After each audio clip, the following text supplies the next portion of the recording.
Well, that might be actually a good time. We can, sorry, excuse me. We can go on to so the second half, we're going to shift a little bit more towards thinking about some of this implementation that it sounds like you all are starting to dig into, which is great to hear.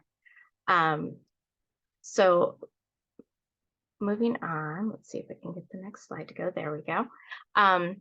So with the prevention plan, as I noted, it's a little bit different than how it works for other prevention family first candidates. So there is existing California law that requires services and supports for parenting minors and non-minor dependents. That's the language. To provide these support services. So there's already some mechanism there, but the Family First really enhances and gives us more ability to respond to those needs. So again, it's attached to the existing case plan, and it's supposed to provide a parenting support strategy and identify services to ensure the development of the parent-child bond, to support the youth's ability to provide a safe and permanent home for their child, to promote the health and development of any child born to the youth, and to meet the youth's individual needs and strengthen their ability to parent. So Family First is really strengthening our ability to meet this pre-existing obligation and to provide these really critical supports. And like I said, regarding safety and risk monitoring, again, this is really to be consistent with existing requirements to assess for safety of the expectant and parenting youth. There's already regular monthly social worker or probation officer visits, reviews of the case plan. And so that safety and risk monitoring is already built in, and care should be taken to avoid going beyond that and increasing scrutiny or surveillance of the children.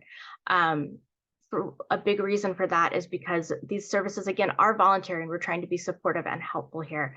And that over surveillance can act as a deterrent for youth engaging in these kinds of supports and services. So we want to recognize that, and we're here to be supportive and helpful, not to add additional surveillance. And I'll mention too, this is also in line with the Child Welfare Services Manual Policy and Procedures, also identifies this as a key point. So I'm not going to go into and read this, but you guys have access to the slides through that Google link that was shared, and I'm sure they'll email it out as well. So this is some sample county policy language that we developed in collaboration with one of the counties we were helping support. So if you're looking for some language to support policy around this implementation effort, you can take a look at this as a potential starting point.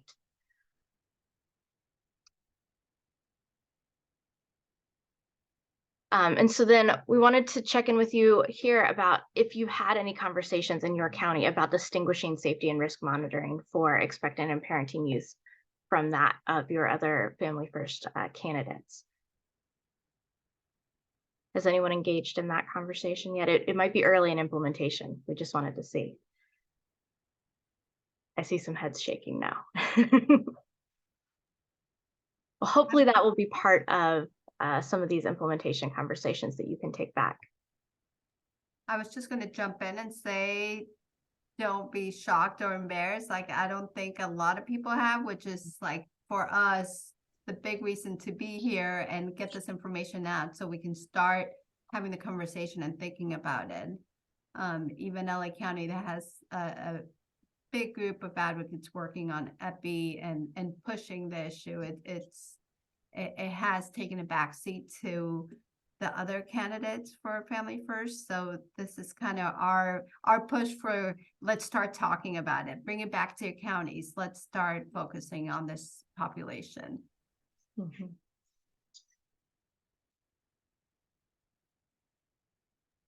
I do have a quick question. Sure. For the safety and risk monitoring piece, I know in part, I think we haven't had a huge in-depth conversation on this piece either, because the state has sort of indicated, from my understanding, that they would be releasing additional guidance on what that should look like for counties in terms of, even potentially in terms of contracting with local providers.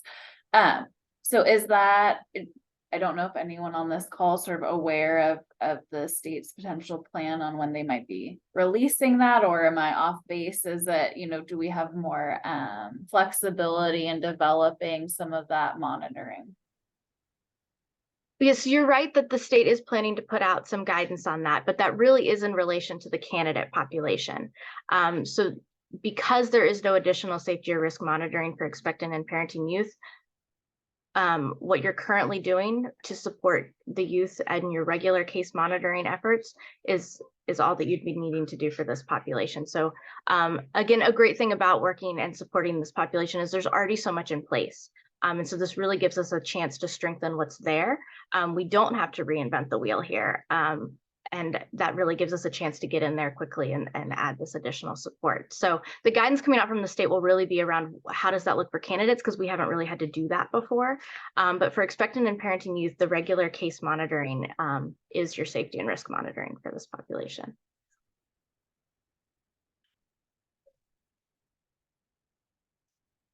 Other thoughts or questions before we move on?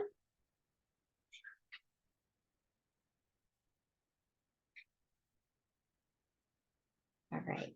Well, I am excited to turn it back to Phillisha. And we had a couple questions here as we're starting to shift towards what supports look like and what implementation might look like. And so Phillisha, I was wondering if you could share with us what's been helpful to you or your peers as an expectant and parenting youth in foster care. So something, okay, putting emphasis on not having support growing up. It wasn't until I was 19 that I got into community college, and I met a counselor that's in Guardian Scholars, and he shared some resources with me. And I think like it was amazing for me. I didn't even believe that I could get to college. So when I got in there and he's saying like, oh, we can get funds for this, and he just like guided me in the right direction. But it took a bit because it was hard for me to trust him. So that comes along with like growing up with no one you don't really trust. So whenever, even if it sounds good for you, you don't believe it. So I was lucky enough to that he like broke that barrier to get me to trust him, to guide me. So that was like really helpful. I think like the biggest thing is like who you know, because you don't know what's out there, what resources are out there for you. Absolutely. And kind of on the flip side of that, we're wondering, were there things that weren't helpful as you were navigating all of this? Yeah, so many things. I'm such a bubbly person now. You'd be surprised at things that I've endured. But some things that were not helpful was all the judging, all the side eyes. I felt like when people would talk to me, like it was more of a just putting me down. Something I would have preferred people to like, I would prefer people to ask, oh, like, how are you a teen mom, rather than just like, oh, you're a teen mom, you're bad, you know, you want to be grown, like instead of just like, hey, what's going on? So like adding on to that, making me feel like I wasn't normal to have feelings that were associated with creating a baby. When everyone goes through like hormones and stuff, something that's like really bad is they make you feel not normal. I was also like the feeling of being alone and having children. I lost friends, so it was more isolating. Um, so I wish there were like programs that like brought teen parents together. Um, so that wasn't around. What else? Let me think, because I put like a whole thing together to kind of just go over it. So talked about isolation, but yeah, I think that's it. I had to find the bright side out of everything, but I think for me, a lot was support, not having that. Thank you. Yes, support is so critical. Thank you for sharing that. And kind of Yeah. along those notes, is there anything else you'd want to add about what help you would have liked to receive? Yes, I know I mentioned pamphlets, but I feel like that's like the easiest thing to get out there, especially since I've had experience with like making them. But like parenting classes to youth and incentives, like everyone loves food. So like offering food or gift cards or something for the baby, you know, I think that like would get youth to participate, but just having those things for them. when I was having my son, it wasn't until the last minute that I learned about a doula. And I would have loved to have like someone there guiding me the whole way to breathe. Just breathing, right? Like that's the biggest thing of when you're having a baby, don't forget to breathe. So I think that's like the biggest thing. If there's a way to get doulas for everyone, or just that, like webinars to talk about what you're gonna go through. I did have the chance to, it's called Black Infant Health. And they helped like other races too, but that really helped me prepare for the new baby that I had now. But I wish that back then I had that option. What else is there? Oh, free phones. It's still hard to get them, but I think every youth should have a phone and internet access. So that would have been helpful. And someone to talk to you about college, because I didn't think that I could go to college. And I met someone, I was lucky enough to come across someone to say, "Oh, what do you want to do when you get older?" And I'm like, "What? I don't know, survive." And they're like, "Oh, let's just go take some like easy classes. It doesn't even have to be." And I'm like, "I can't go to college. Like I can't take a class. That's too hard." And they're like, "I promise you it's not hard." I literally started with a swim class and I discovered how much I love swimming. And then like I got into my studies and now I'm like a psych major about to get my AA. So like it started off really small with just like, I guess, someone talking to me. And that's like the biggest help that I think everyone should get. Awesome. Thank you so much for sharing that. I think that's such a good point about it starting small with that first conversation, right? And it grows from there. Mhm. I think that's such a key point to take away. It doesn't have to be big to start out to get the support that you need. So Yeah, that's awesome. totally. And it's so exciting to hear how you've developed. Thank you. So kind of with that in mind and the supports and how we plan to support, we're going to shift it to talk about a few examples. So I'm going to pass it to Luciana to talk about EPI conferences. So I wanted to spotlight a practice that LA County has been doing for quite some time now, and it's our EPI conferences. And I'm almost embarrassed to talk about them because I see we have people like Mara Svidler, I'm not going to point you out, on the Zoom who are actually practice this and are involved in them and help to develop them. But in the interest of doing it myself, I'm going to tell you a little about what LA County has been doing for years now, which is our EPI conferences. Next slide. So the conferences are designed to identify and address the needs of all expectant and parenting youth under the supervision of LA County's Department of Children and Family Services. And this we talk about expectant because we do include fathers in the EPI conferences. They're included as well. And they're supposed to bring the teen and their village together and identify the strengths, map out some of the resources available to them in their geographical area, and filling the gaps where they need extra assistance. One thing to note, a very important factor in the EPI conferences, that they're voluntary, so the youth has to consent to participate in the conference. Next slide. And there's different participants that are involved in the conference. I realize now that we don't have a slide on who actually is a required participant in the conferences, but conferences should include the youth themselves, any support person that they would like to bring with them. I think one of the reasons why the EPI conferences are so successful is that they have an EPI facilitator who facilitates the conferences, and these are social workers or employees of the Department of Children and Family Services. So we have a few facilitators through DCFS who help to facilitate.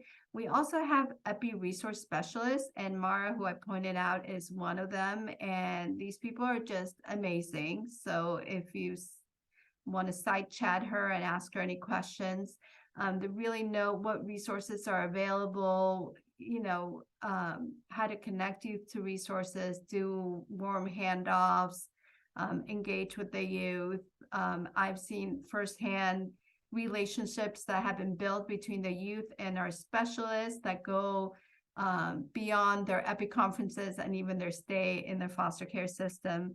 And then the CASA can also be in attendance as long as the foster youth is in agreement with that.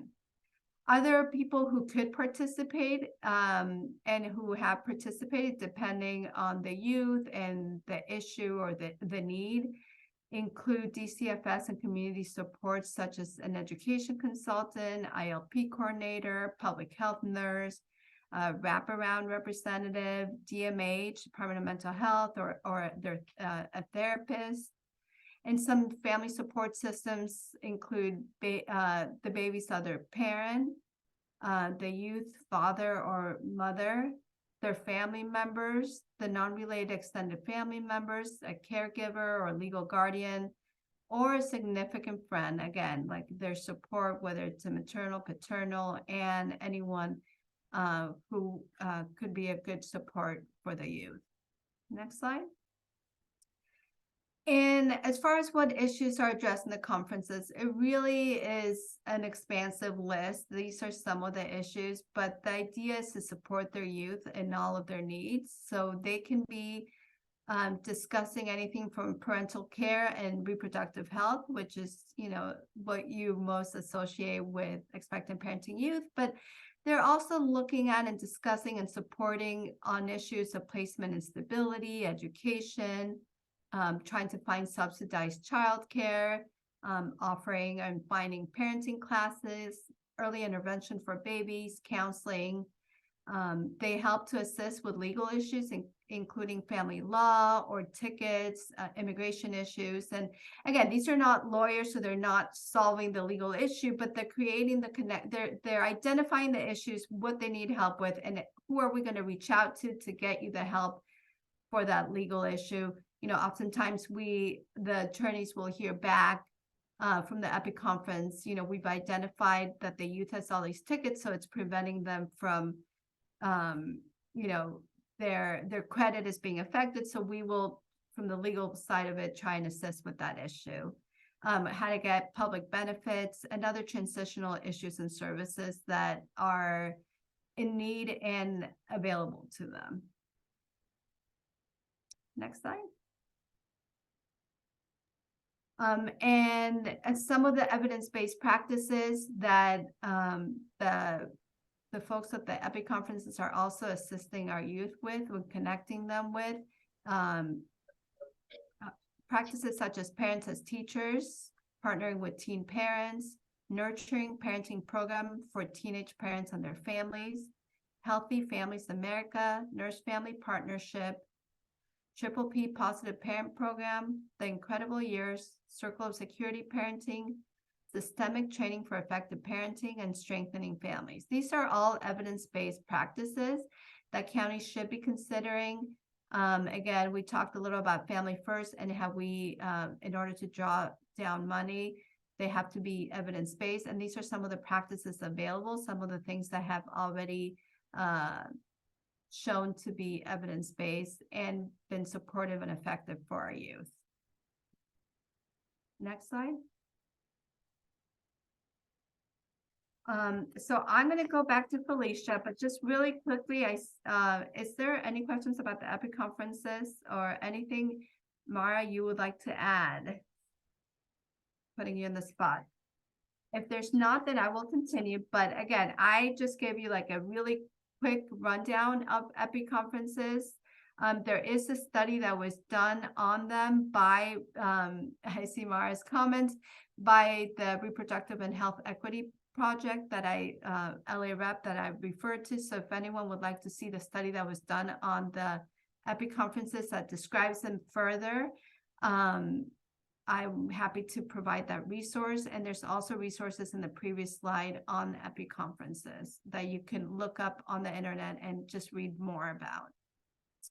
So not to take time away from Phillisha, because we all think and that her information is way more useful than anything I'm going to share with you that you can look up on the internet. But so, Phillisha, next question is, how would you or your peers want to learn about something, a service, a resource, or other support that could help you or your child? Good question. As a means of how, I think online options are always great because sometimes it's hard to travel with kids. I think having like transportation help if it is in person. Um, hmm, I don't really know as far as like I'm still learning about like what's out there. So I think those are like the two main, easy access and just help with access to.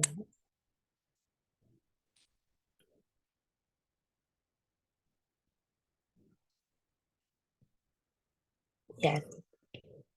Oh, am I frozen? Oh no. You're good. You're good to go. Okay. Sorry. And then we had one other question about who would you or your peers want to talk with about what you or your child might need, and how would you want that conversation to go? Okay, I love this one because, like I mentioned, I had my counselor, but I was 19, so and I became a parent at the age of 12.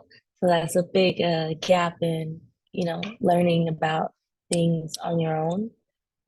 So I ended up going to my counselor, but I think it definitely depends on who they can trust, rather it be a friend. Most youth go to their friends. Um, I didn't have a lot of friends, but the ones I did have probably weren't really good for me. So I think anyone that like they would come into contact with, whether it be a social worker, caregiver, I'm like they should be prepped on actually getting to know the youth for who they are, and try to get them to open up that way.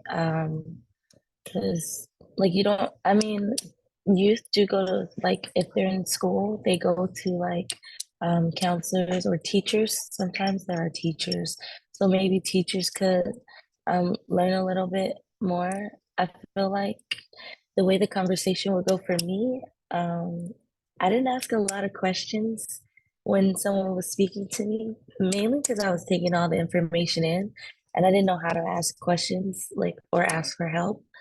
So I think like following up with the person, like, oh hey, did you have any questions later? Because like how we'll be like, oh, if you have any questions, you can let me know. But like nothing comes to mind for me. Even to this day, I'm always like, it'll be like a week later, I'm like, oh, I have a question. So I think follow-ups are great. I would want someone to be kind and not judgmental and helpful. I'm a soft person, so I really need like that kindness. A lot of youth are rough because of what they've been through. And like my big brother, for example, he's like the roughest of the rough. And he's so like social that you wouldn't even know how closed off he is. But I think like having just someone like it goes back to getting to know the youth.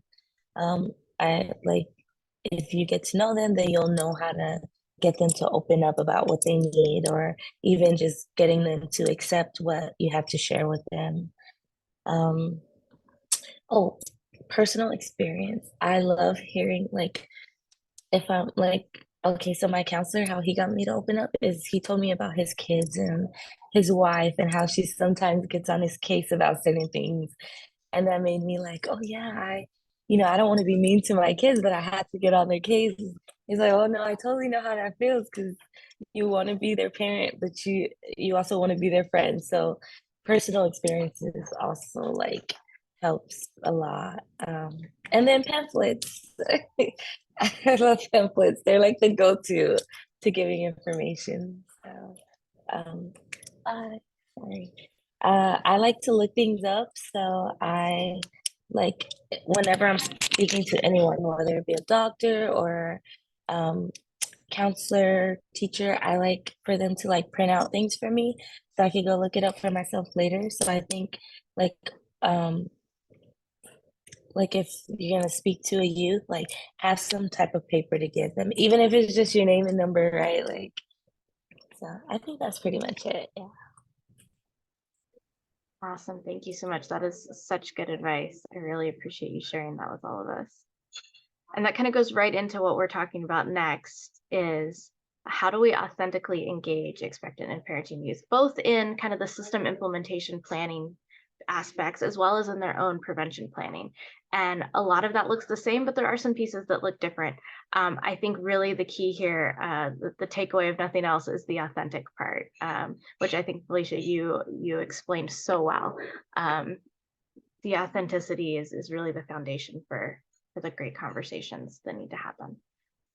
So we're not going to go through all this. I know it's a text dense slide. I mostly wanted to have this here as a resource for you all to kind of think through all these different options.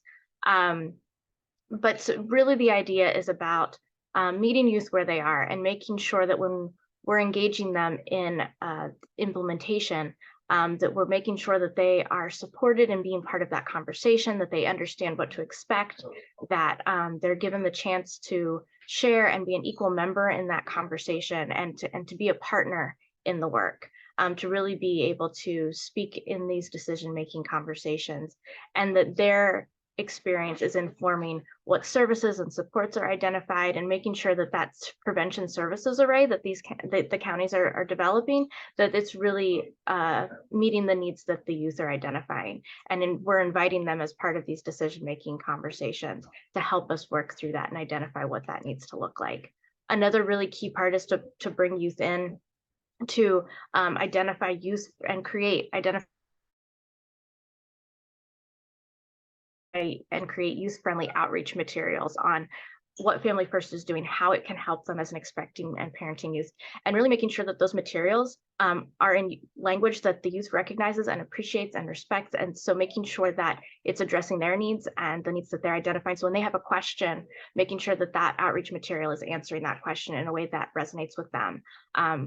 Making sure that we keep those answers short. We're avoiding all the jargon and the acronyms that we use way too much. And another piece is really, as part of this, not expecting them to have to tell and retell their stories, allowing them to make that decision on what they feel comfortable with sharing and how they want to inform these processes. Compensating them for their time. We're all paid to be here. They should all be paid to be here. I think the field as a whole has been making progress on that, and just want to challenge us to keep doing better. And then always being there to be a support and to listen, as Phillisha was saying, like, questions come up afterwards or you're processing things later, and making sure that they have someone, even in these implementation conversations, to come back to and ask questions about what was talked about or what was meant and how they can continue to engage. So when we look at engaging EPI in their prevention planning, very similar. I'm not going to read the whole slide. You will notice that it is very similar to the previous slide. One thing I do want to point out is that we do have to recognize that, EPI, expectant and parenting youth, may be fearful of participating in prevention services, worried that maybe this would be a way for their children to come into care, into the system, and for obvious reasons, not wanting that to happen. So we have to make sure that we emphasize that the goal of Family First is to get what they need and to prevent their children from coming into the system, right? So that it's the opposite that we're trying to do here. So that's one thing that we really want to show and emphasize. And again, also, we do want to emphasize that the participation in the preventative services are all voluntary. So none of this is required. And if you don't do it, then your child will definitely be in the system. But no, it's not only are we trying to prevent and to give you the supports that you need, but also all of these services are voluntary. And just another key note to take from this slide, again, as we're talking about prevention planning, is to role play problem solving and connecting with community resources. So they really know what they're doing when you're working with the youth and connecting them to community resources. Next slide. So LA County has developed some materials, FAQs about Family First and preventative services. They've done it with partnership of young people. So as we mentioned earlier, it has youth-friendly language that can be used. So I believe that, yes, the site is on the slide, so you can look it up yourself if you want it as reference for your county's own work. But some sample language that comes from this FAQ include under Family First, you will get free supports and services that meet your individual needs, strengthen your parenting skills, and nurture the health and development of your child. Many parents don't ask for services because they fear DCFS will put their children in foster care. So that's, you know, being outright facing that fear and naming it so we can get past it, very important. And these services are offered to support expectant and parenting foster youth and their families and are meant to prevent your children from entering the foster care system. So a way of phrasing the key points that I mentioned in the earlier slide.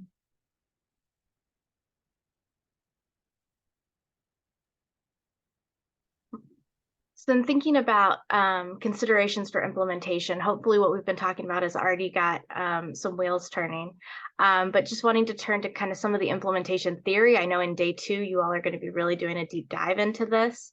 And so I have here on this slide the implementation drivers. And so as you're thinking about these more broadly with your prevention plan, I'd really love to think about how they relate specifically to planning for expectant and parenting youth. And so I've identified some key ones here that I think are really critical. The first is kind of, as we've just been talking about, authentically engaging them in the prevention planning, decision-making, and implementation process, and developing that service array, in creating that outreach materials. And so that's really including expectant and parenting youth as part of your leadership. They should be at those leadership tables. And then looking at the other side of the competency drivers for implementation, training and coaching is really important for making sure that county staff and case carrying social workers and probation officers have the training on how to support expectant and parenting youth, and providing these connections to prevention services and supports, how to engage them in their prevention planning so that they have all this knowledge and that they can go into the work prepared to support the youth. And then finally, looking at the organizational drivers of implementation, I think a really key one here is looking at data on the needs that have been identified in your county by expectant and parenting youth, and matching the supports and services that are available in your service array to those unique needs. And again, going back to kind of the state block grant and some of these other opportunities, using those opportunities to go beyond what's eligible for federal reimbursement and what's been identified in the state plan, and using that block grant money to be flexible and making sure that we're filling those gaps to meet the unique needs of expectant and parenting youth. And so when we're looking at all of these drivers together and incorporating them all, that's where we get to really seeing the change that we want to see. So then finally, just some key takeaways as you're starting to go into your initial implementation conversations. Ensure that all expectant and parenting youth in your county are offered prevention services. They are categorically eligible, and we have a legal obligation to support them and provide that care and access to services and supports. And then also, if you're looking at phasing in implementation over time with different target populations, ensure that expectant and parenting youth are included in that early implementation. Again, we have the obligation, and we don't have to reinvent the wheel. We have a lot already in place that we can just strengthen and enhance. And one thing we didn't touch on too much, but this is one of the only opportunities where we can really do primary prevention work under this federal Title IV funding. So it's a really great opportunity to dig into that primary prevention work and to do some great work to support these youth. So then with that, I know they started the workshops late, so I'm not sure exactly when we're ending, but we can take however much time they will allow us for some questions and discussion. It says we have about 3 minutes left. Okay, great.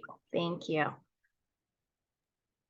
I was just wondering if any of the funding streams could be used for like alternative types of programs. I feel, as we talk a lot about the various candidacy populations, that we're very constrained to the things that the services that we can offer, in them needing to be evidence-based, which is great, of course.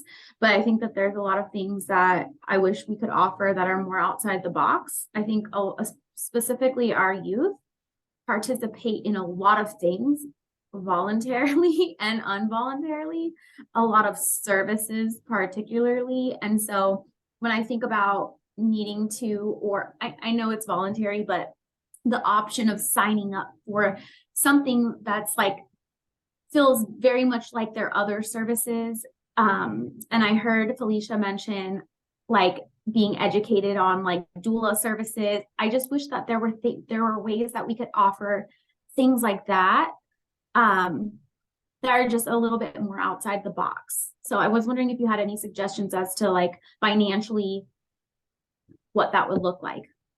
Absolutely. And that is why we highlighted the state block grant. So that is what that state block grant can do, is that can help you fill those gaps and think about those culturally responsive programs and services, things that aren't able to be funded through some of these other mechanisms. That state block grant is there, and it's designed to give you that flexibility.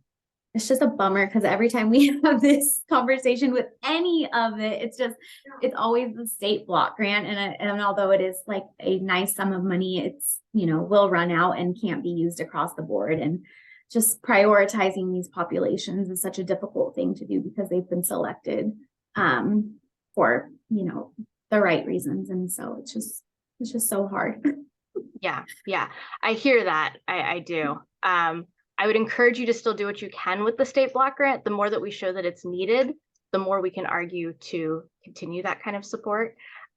So thank you. Yeah, do what you can. I think we've talked about the state block grant for several other populations, so we'll have to spread it wisely. All right, it looks like we have 40 seconds. So I just wanted to say thank you to Luciana and Phillisha, especially Phillisha, for sharing all of your thoughts and all of your advice. It's so important for making sure that we're doing the right things.